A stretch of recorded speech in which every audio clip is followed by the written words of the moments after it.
Our money men are back to talk jobs. The January jobs report showing growth beat expectations with 467,000 jobs added, even while COVID's cases spiked nationwide. Business and markets analyst and Newsmax contributor Seth Denson and America's accountant Dan Geltrude are back this hour to figure out exactly what is up with this economy. All right, welcome back, gentlemen.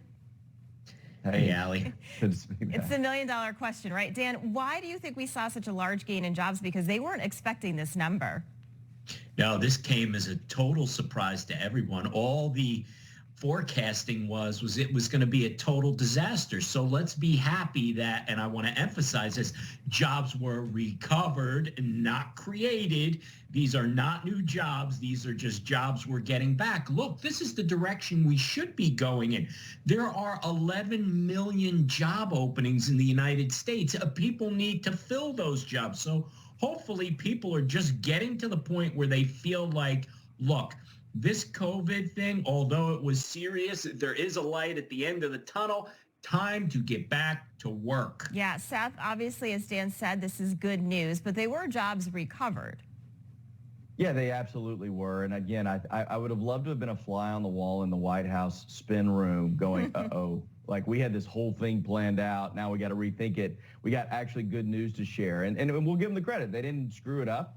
We got some of these jobs back. But I think there's a couple things going on here. One is you had a lot of people, and we talked about this a lot going into the fourth quarter last year, that there were a lot of people that were just going to wait and sit on the sidelines till after the holidays. They were going to wait and re-enter the workforce in the new year. Savings was at an all-time high. Now, the other thing, and this is something we got to be very cautious of and watch for, we had a record number of retirements that happened over the COVID season, as we will call it.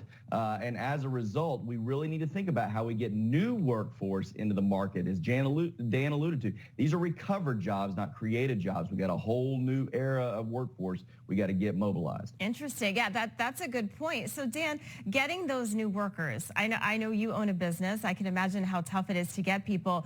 You've got to increase their pay. They want to work from home. They want, a foosball table in the break room, and they want a lot of things. So how do you get people to come back to work or to get those jobs?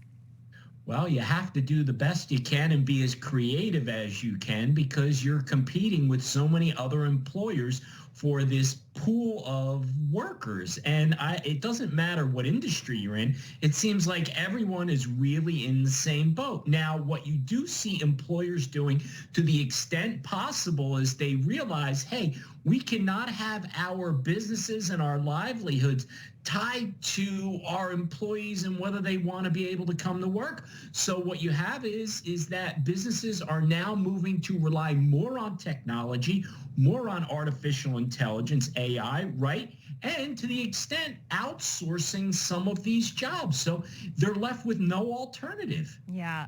Seth, does this jobs report make you optimistic about this coming year? I know we're talking about interest rates maybe going up in March. Yeah, I think, listen, there's a lot to be pessimistic about, so I'll take the glass half full when and where I can. And certainly if we continue to have good jobs numbers, that's a good thing. If nothing else, to get life back to normal. One thing we didn't talk about was COVID fatigue. I think a lot of people are jumping back into the workforce because, quite frankly, they're tired of sitting at home and realizing these variants each one is not as bad as the one before it from a deadly perspective. So I think that's part of it here. My hope is that we continue to get jobs, we get supply chains back on order, all of that, because if we don't, and we do have raising interest rates and continued inflation, boy, that's just going to compound the problem even more. Yeah, there I went pessimistic, honestly. I like being optimistic, right? All right. Well, thank you so much, Seth and Dan, and Seth, happy birthday to your beautiful wife tomorrow. Thanks so much, guys. I'll pass that along. All right, up next.